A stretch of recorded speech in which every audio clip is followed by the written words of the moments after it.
Hey guys, we are back with another Deep Sky edit video, and as I mentioned in the last one, today we're gonna be checking out how I took this image. I want to say it's kind of special for me because I really wanted to take a photo of a comet, the green comet, and here I have the green comet rather far away with the lovely dust tail, green, whatever this thing was called, I suddenly forgot, and the Mars. We have Mars in the shot as well. So there was like a 1 to 2, maybe even 3 day window when the comet was rather close to the Mars, and luckily we did manage to capture it right here. Before we jump into anything further down the line, if there's going to be a lot of information in this video, so I'll make the timestamps down below. If there is some topics that you might not be interested that much, you can skip straight to the point where you what you want to see. But firstly, we're going to talk through this image and some things that I would look forward to trying fixing this time, because obviously I did practice to make this, so I'm sure that I can actually make a video on this. First things first, that stands out for me are these weird patches that I really don't know why. Like up here, this is massive, here and here, I don't know what are those. We'll see if we can fix that in any way during the edit. Then the next thing is we have at least 2 satellites that have gone through the frame. One being right through here. I don't know where it disappears, but it does disappear. And then there's the other one, which goes right through here from the top, and it goes almost all the way to the bottom, and it kind of disappears down here. And then we're going to be tweaking the star threshold percentage, because like it just looks like there are some stars that like are the same stars, but like they're next to each other. So the image looks rather dirty. But the comet really close to the planet Mars is just stunning. I absolutely love it, and I'm so happy I managed to get this image. So I'll be talking you through how you shoot a deep space, the basics of deep space photography. As I said, if you're not interested and you know how this all works, the bias frames, dark frames, light frames, then you can just skip forward. If you don't have a star tracker, like I don't have a star tracker, I'm gonna open the image again. What I did, I more or less center my subject, even if it's like a planet or it's like a nebula or whatever it is. You want to center it more or less in the frame, and you take a test shot, and let's say after a minute or two you take another test shot without moving your camera, and then you will be able to see which way the stars are going. In my case, the direction was roughly pretty much like the weird lines, the pattern is in here. They were going from top left to the bottom right. So I composed my main subject in the middle of the frame. Imagine this is my sensor vertically. I composed them roughly here, like in the top part on the left side, and I set it up on an intervalometer, 50 shots, and by the time I took 52-second exposures, these things had moved down somewhere here. I stopped the intervalometer, I recomposed the subject back up to this corner, and I turned on the intervalometer once again, and I did this over and over and over again. I was following our subjects. So in my case, the exposure was 2 seconds, ISO 1000 at f1.8 using a cheap 85mm lens on a Sony a7R III 42 megapixel full frame camera that I was shooting at crop mode, which gives me roughly 136 millimeters of reach, and then obviously post crop, and this is how close I managed to get.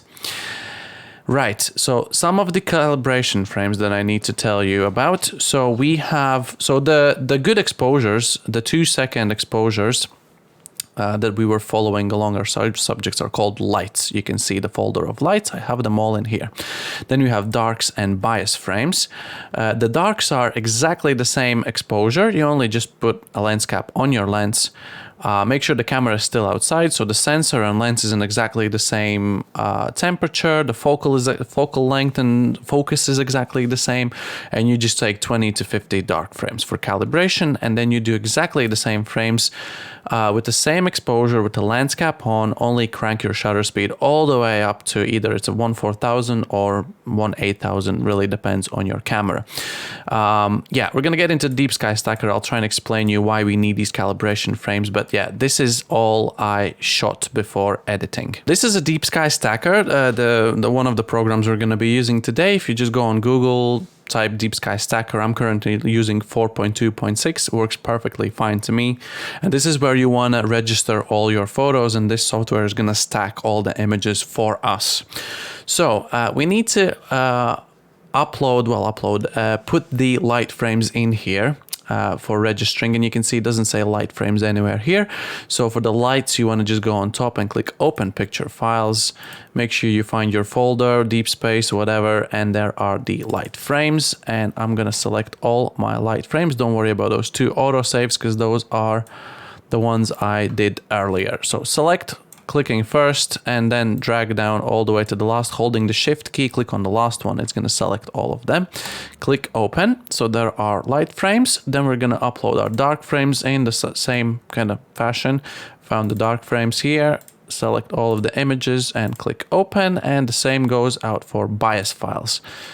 It's actually already here, but I'm just going to show you. Same folder. We're going to go to the bias files and upload all of these here as well. So basically, these dark files, flat files that I didn't take, any of the white flats we didn't take. These files read the noise, gets your noise pattern from your sensor and all that goodness registered in those dark files.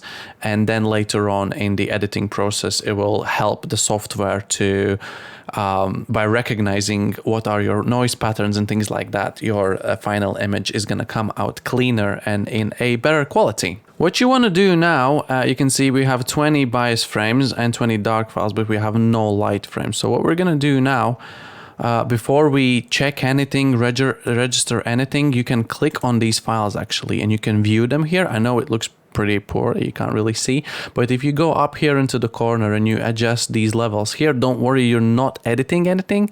You are just messing around with how you view these images here.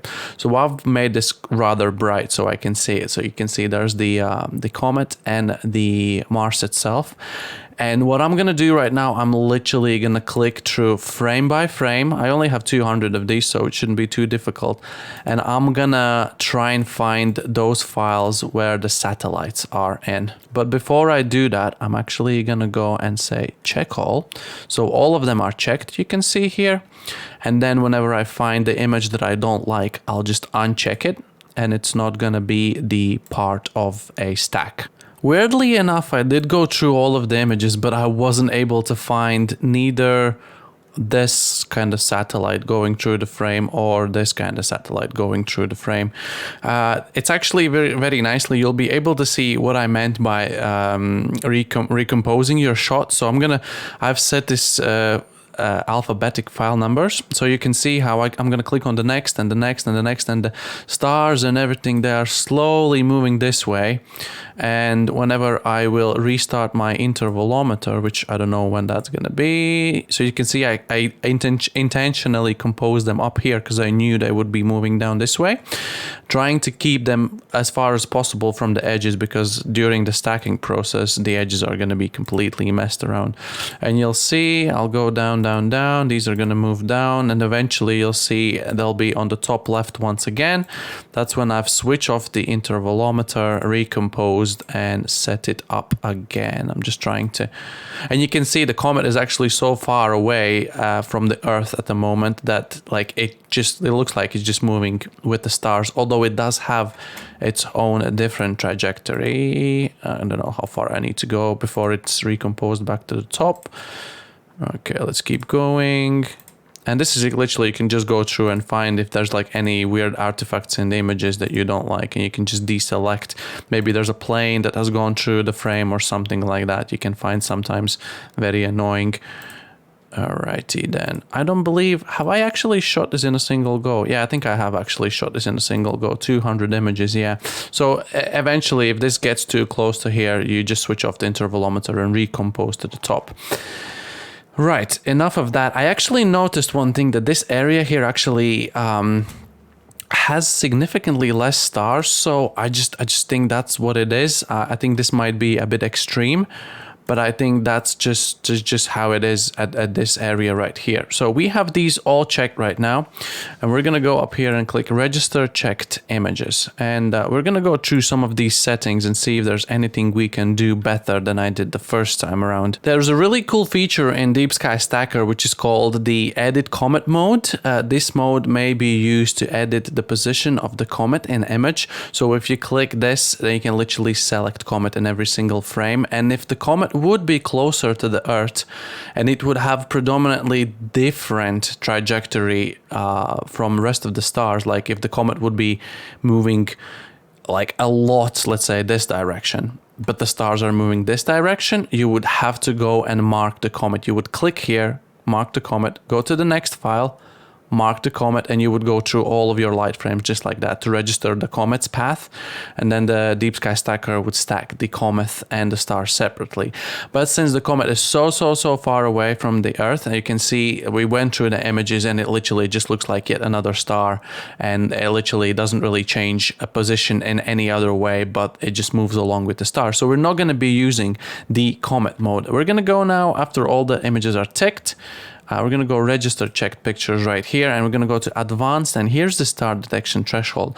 The smaller it is, the more stars it will detect. The larger it is, the less stars it will detect. So we're going to go up to like 11 or something. Let's do, I don't know, 50. I usually stick between 8 to 10 because I want some stars, but at this occasion I'm gonna try and get maybe a bit less. 158 stars roughly in the frame sounds good to me. All the stacking parameters I'm just gonna leave as is. The only thing we changed was the star detection threshold, so hopefully we're not going to get any ghosty stars and things like that. So we're going to click OK here, click OK here as well. You can see here I've actually messed up the ISO for my dark frames, which is 800. It should have been 1000. That's why there are a lot of red here.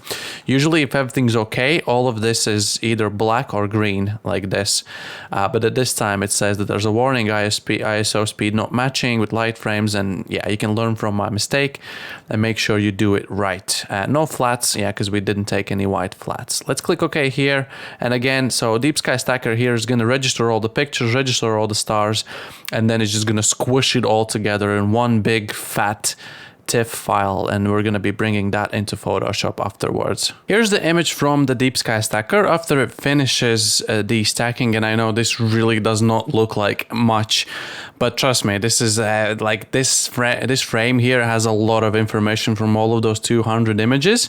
So what we're going to do right now, we're going to go, even though this thing does save in an auto save file in your lights folder, I usually just like to go here to save to a picture file, and for some reason that just opened on my other screen. We're just gonna go and say, I don't know, Mars Comet. Okay, caps are on. We're gonna keep the same style. Mars Comet stacked. I'll go 02 because I'm doing this yet again. Which folder? That's gonna be this folder here. None of the compression, enable adjustment. I don't know, I just leave it as it is. We're just going to click save right here. It's going to save the TIFF file, and we're just going to bring it straight into the Photoshop. Here's our weirdly named file, and we're just going to drag and drop straight into the Photoshop. It's going to take a little second to load, and there it is. We're going to close this annoying pop-out, and first things first, what you want to do, just click on your layer and go Control J on your keyboard and duplicate the layer. Because if we mess this up, we'll be able to get back to the previous version of it. We're going to be doing a stretching, and we're going to use a lot of keyboard shortcuts to save ourselves a bit of a time. So first one's going to be Control L. And this is going to bring levels. You can just go image adjustments and levels, but we're going to use Control L because that's much quicker. So you want to take the the mids here, and just bring it straight towards the shadows, somewhere between 2 to 3 here, and click OK. You did see it looked a bit weird for a second, but as soon as you click OK, we're going to do it again. It just looks a bit smoother and better. So we're gonna go and do exactly the same once more, maybe a bit less this time, and we're gonna do it for the third time around here, and it's gonna reveal the basic details of the image already. So what we're gonna do now, we're gonna click OK, and you can see a lot of like stretching and a lot of dark is around the frame. And what I can tell you that the satellite seems to be still there, and the other one is still there as well. Oh well. Star wise, we might have a bit less stars because we did change the threshold, so maybe it'll just contribute to a little bit less of a noise. Before we do anything else, we're gonna duplicate the layer so we can mess this up and just return to this state, and click C on your keyboard, and let's do a crop. I'm gonna do a vertical crop without any specific proportion in my mind. I just want to get the top and the bottom down because those are pretty messed up. You can see there's a bit of a gradient from the top, but we're going to be okay to live with that. We're going to go ahead and hit Control L once again, and you can see we have brought the shadows all the way up here already, and our goal is to stretch this spike as much as we can. So we're going to bring the middles this way towards the shadows a little bit this time, and we're going to bring the darks back towards the middle slightly. We're going to hit OK, do it again. We're going to go mids this way and the shadows that way, and every single time we stretch this wider, we get more and more detail into the image. We're going to do it once again. Who knows, maybe I even end up with a better image than at a first try. So here you can see that we are somehow ending up with two spikes here. So I can easily explain you what that is. You can see our image has turned into kind of yellowish tint here. And what you want to do, you want to open up here, at least for me, it's histogram, and my histogram looks like this. If you can't find histogram, you go to window and you just select histogram. There's a big chance that your histogram is going to look like this. So what you want to do, click on these options up here and go all channels view, and you can see the blue, green and red, and they are not all lined up. That's why we have a tint on our image right here. So what I'm going to do right now, I'm going to go Control J. I know I'm probably just duplicating layers a bit overkill, but I just like to make, you know, saves along the way I go. So we're going to hit Control L, and this time around, we're going to select blue channel, which is fallen behind slightly. We're going to take blue channel. If we bring the shadows, it falls behind even more and the image becomes really yellow. We're going to take the mids and bring them down, and you can see this here moves that way, and you can, without even looking at the image, we kind of want to line these all up. So I'm going to leave it somewhere here, and we could maybe take the greens and bring those back just a tad, and just click OK. Now you can see we have got rid of the yellow tint. It might be a bit like a pink purple-ish, but we're gonna work with this for the moment. So we're gonna Control J. I'm just gonna duplicate. You know, you can never be too safe. And we're gonna go Control L, and we're gonna try and stretch this even a bit more. And we're gonna do a lot of tiny adjustments quite a few times here, and see if we can extend that tail of the comet as much as we can. And you can see I'm just constantly going Control L, shadows, mids, and technically each of the time that we do this, it should bring out a little bit more detail, some dust tail, or if this would be like an Orion or Pleiades, it would be like a nebula or like a space dust or something like that. So I've done this now quite a few times, and you can see we've definitely widened the spike here. But what we're going to do now, we're going to go down here, and we're going to select curves. We're going to make a curves adjustment layer, and just down here, we're going to take the shadow slider, and we're going to reset the black point, because obviously the sky is actually very dark, but not in our image. So we're going to just take the black point. You don't want to go up, because that's just going to mess up everything. Essentially, these are the levels, but only in a curves shape. And we're going to reset the black point by going towards the spike here. You can see the blacks are actually getting black. We don't want to go too far, because you can see the top is getting a bit too dark for my liking. And now we're gonna learn an absolute humongous shortcut. If I'm totally honest, I don't even know where to go in the menus to find it, but you want to click the top layer and listen carefully. So we're gonna do a shortcut with Control Shift Alt E. And that basically is create a layer, create new layer from visible. Everything that is visible down here it just creates a layer. So if we switch off all of these now, we have a single layer of this image. Yeah, kind of useful shortcut from time to time. And now this curves adjustment is embedded in this top layer as well. At this stage, we can slowly start to think about maybe some noise reduction and some color adjustments, because we want to bring out a bit more color, especially in the Comet.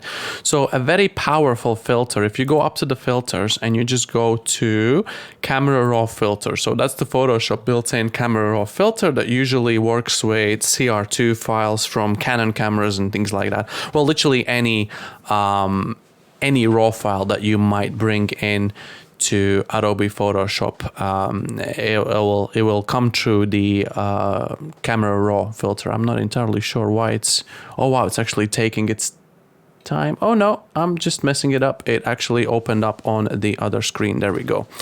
Yeah, it's funny having to record on two screens. So there is one section that we are looking at in particular. It's detail. And we want to do some noise reduction. Click here. Okay, that made it much cleaner. And we're going to go color noise as well, roughly to about a medal or so.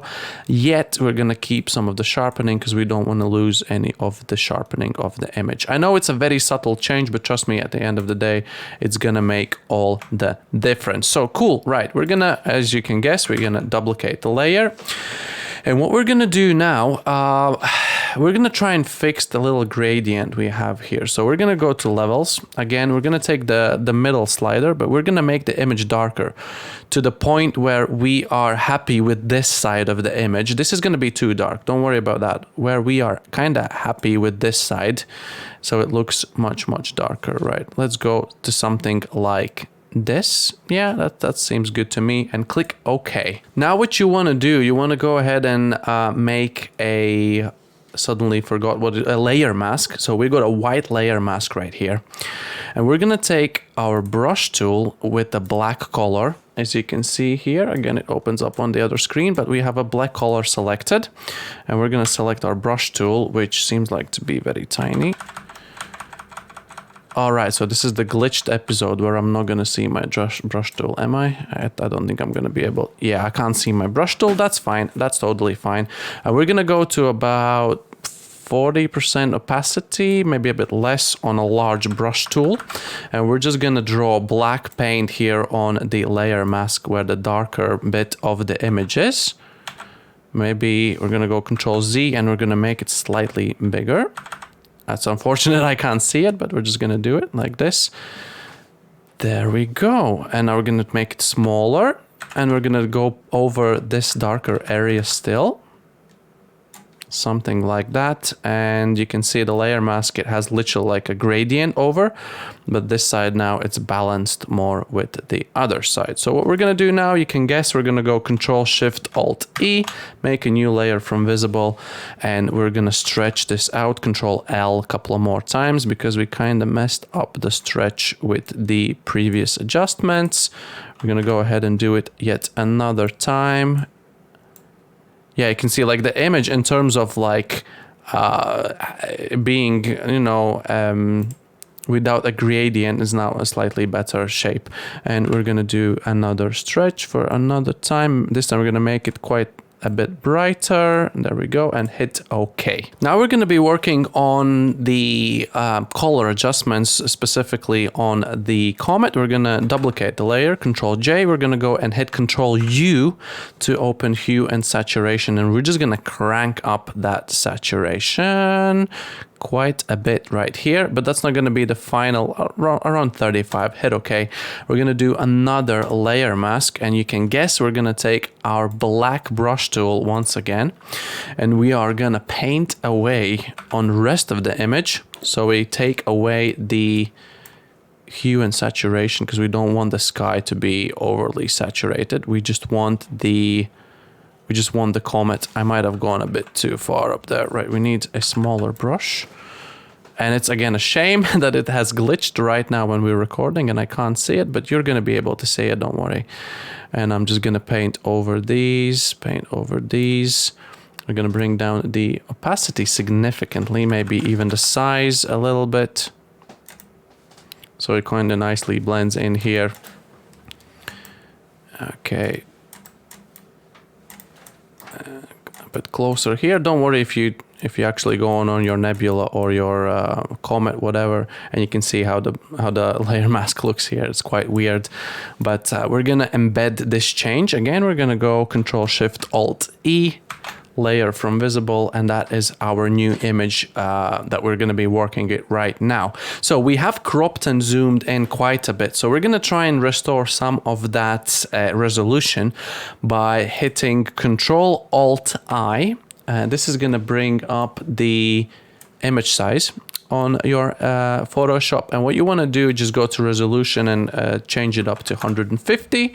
It's going to bring up the resolution slightly. Make sure the resampling is ticked and leave it on preserve detail 2.0. If you're working in an older Photoshop, you might not have this option. Just a fair warning. Click OK, and it literally just gonna artificially make the image larger, and at the same time it will try to retain most of the detail as well as it can. So at this stage you can kind of look at this and say, well, we are pretty close of being done with, but there is another cool tool that you can use in your astrophotography, and it's called StarNet++, and it's a software that removes stars from your nebulous and the space dust, and you are able to edit those separately from your stars.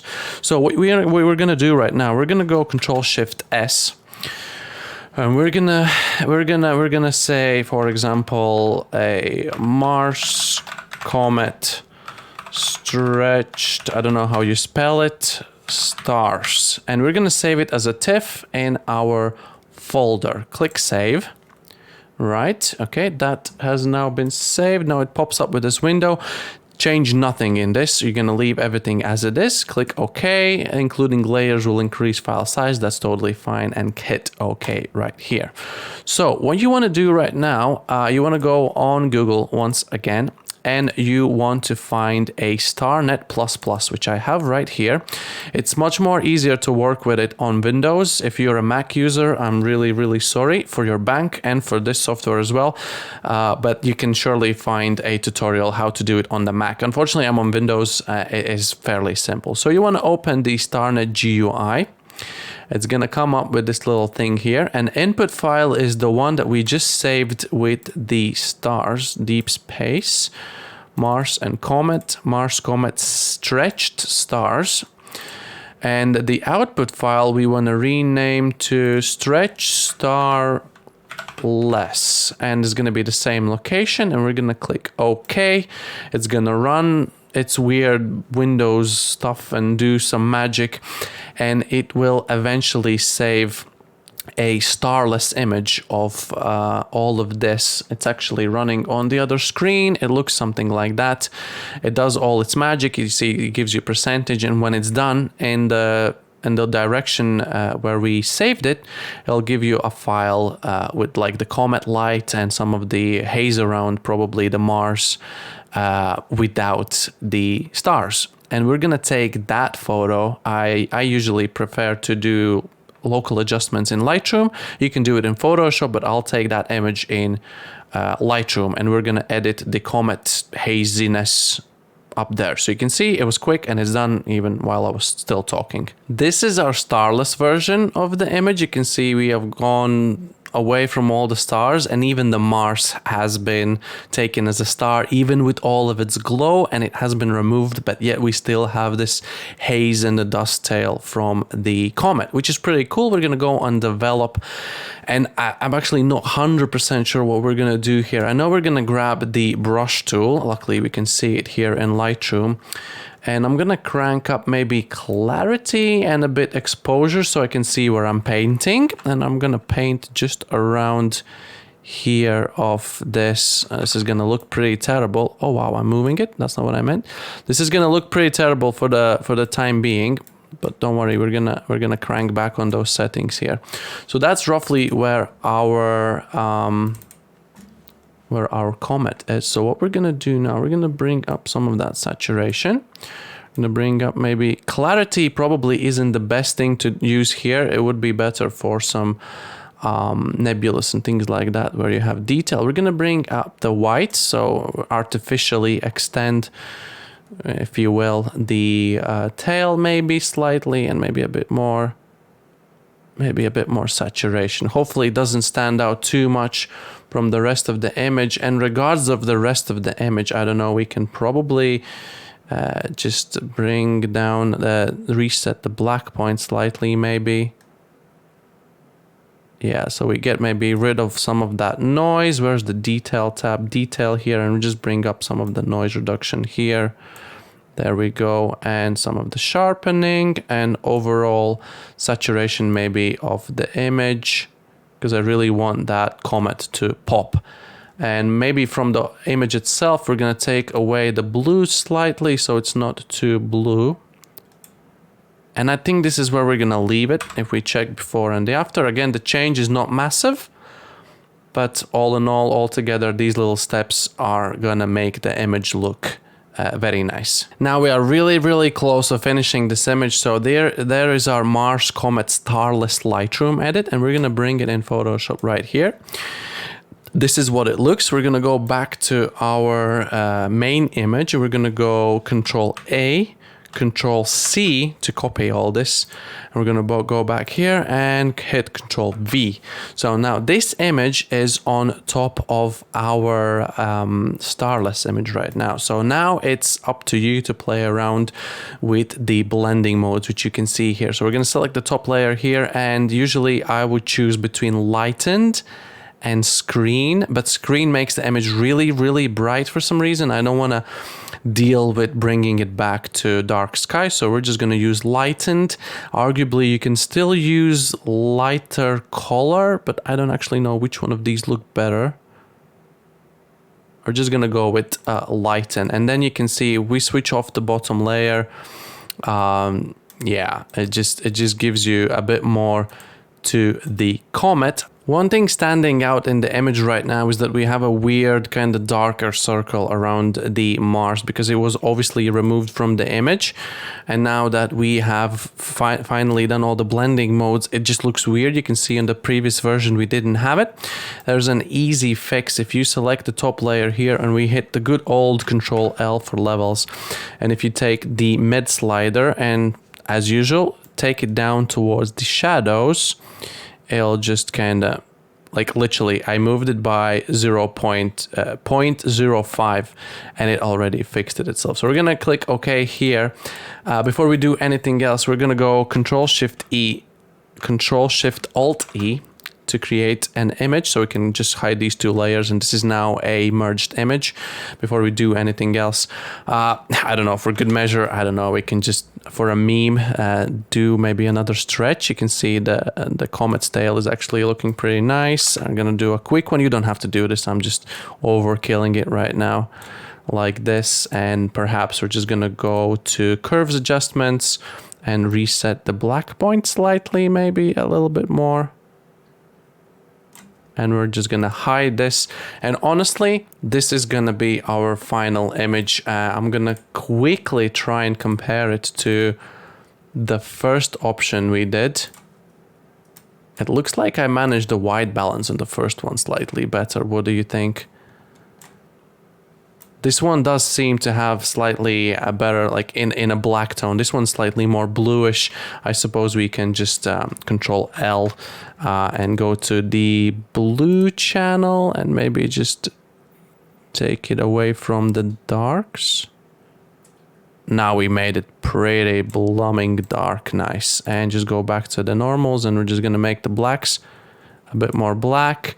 And that is our final image, ladies and gents.